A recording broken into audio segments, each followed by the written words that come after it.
오늘 하나님 말씀은 마태복음 27장 1절에서 10절까지 말씀입니다. 그 중에 1절과 2절을 봉독하겠습니다. 새벽에 모든 대제사장과 백성의 장로들이 예수를 죽이려고 함께 의논하고 결박하여 끌고 가서 총독 빌라도에게 넘겨주니라. 아멘. 예수님을 죽이려고 의논한 대제사장과 장로들은 예수님을 빌라도에게 넘겨줍니다. 그리고 유다는 예수님께서 정죄됨을 보고는 뉘우칩니다.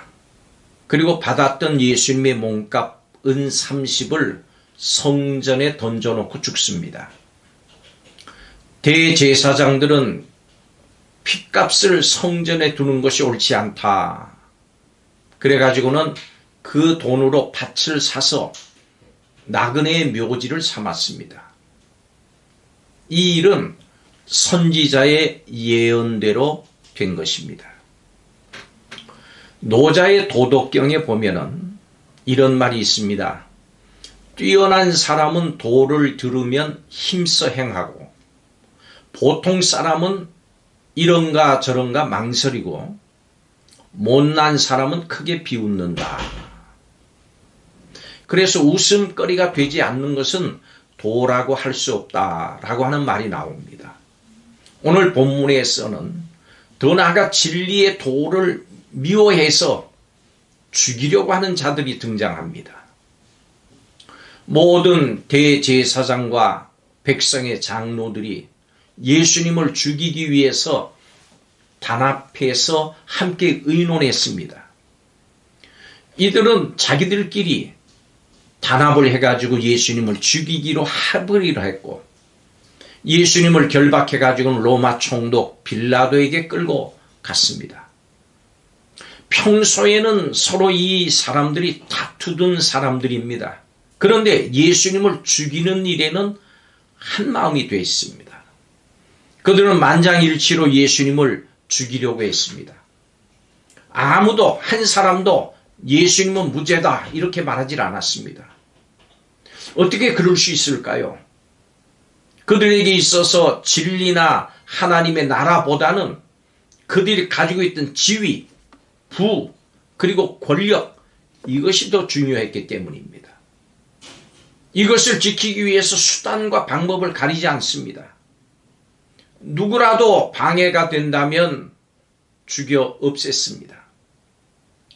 마지막 시대에는 진리를 거스리고 배반하고 떠나가고 참소하는 일이 많이 일어날 것입니다.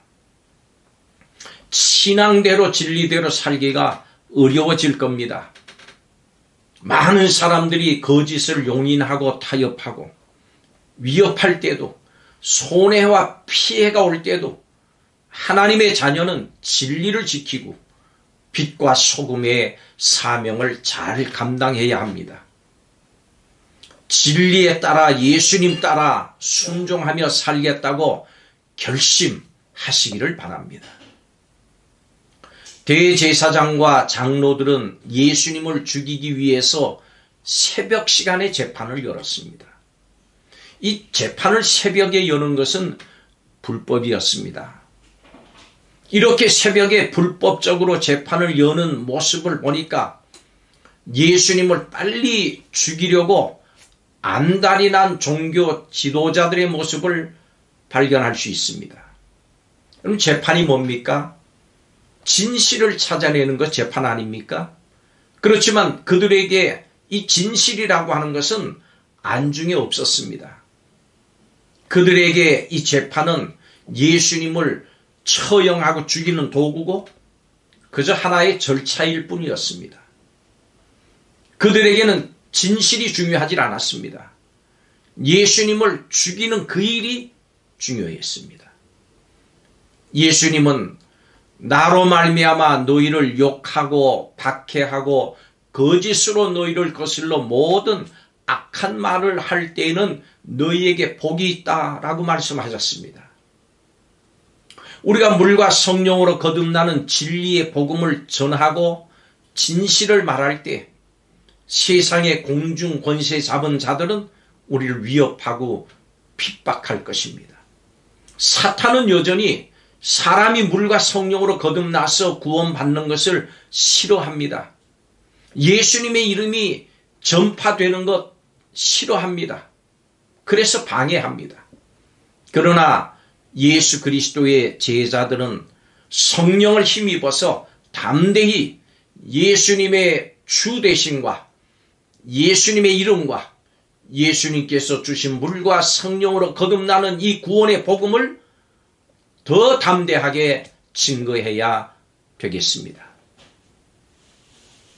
예수님을 판 유다는 무죄한 예수님을 죽음으로 몰아가는 상황을 보면서 양심의 가책을 받았습니다. 그래서 대제사장들과 장로들에게 예수님 판돈을 다시 갖다 주고 무죄한 피를 흘린 것을 후회했습니다. 그런데 이 가룟 유다의 행동은 구원에 이르는 회개가 아니라 후회였습니다. 놀랍고 위대하신 하나님께서는 구속의 역사를 이루시기 위해서 선만이 아니라 악도 사용을 하십니다. 축복의 잔만이 아니라 어떤 때는 분노의 잔도 쓰십니다. 그렇다면 우리는 어떤 도구로 쓰임을 받아야 되겠습니까? 어떤 하나님의 도구가 되어야 되겠습니까? 하나님의 일에 선한 도구가 되고 선한 도구로 쓰임받는 사람들이 되어야 되겠습니다. 남을 섬기는 일, 교회를 세우는 일, 하나님께 영광 돌리는 일에 쓰이는 성도가 되어야 됩니다. 내 생명, 내 재능, 건강, 물질이 하나님께 선한 도구로 쓰임을 받아야 합니다. 조금이라도 사탄 마귀에게 쓰임을 받아서는 안 되겠습니다. 그야말로 눈꼽만큼도 사탄 마귀에게 쓰임받게 하지 않겠다. 결단하고 결심하고 기도하시기 바랍니다. 그래서 착하고 충성된 종아라고 우리 하나님으로부터 칭찬 듣는 종들이 되시기를 바랍니다. 악한 자들은 악을 이루기 위해서 단합합니다. 그리고 그 악한 목적을 이루기 위해서 갖은 불의를 행합니다. 지금 세상은 악한 자들이 득세를 하고 있습니다. 이러한 세태를 사는 우리는 진리의 복음을 전하는 예수님의 제자로 진리의 말씀에 굳게 서서 세상에서 빛과 소금의 사명을 잘 감당하는 의의 병기로 쓰임을 받으시기를 예수님 이름으로 축원합니다. 이렇게 쓰임 받겠다라고 결단하는 성도들에게 성령께서 함께 하십니다. 기도하겠습니다. 물과 성령으로 거듭남의 귀한 진리를 따라서 이 복음을 전하며 이 복음으로 많은 사람들을 살리는 의의 병기로 귀하게 쓰임을 받는 성도들 되게 하여 주옵소서. 우리의 생명이, 우리의 재능이, 우리의 가지고 있는 물질이 의의 병기로 쓰임 받기를 원합니다. 그래서 마지막 때에 우리 하나님으로부터 착하고 충성된 종이라고 하는 칭찬을 듣는 성도들이 다 되게 하여 주시옵소서. 예수님의 이름으로 기도하옵나이다. 아멘.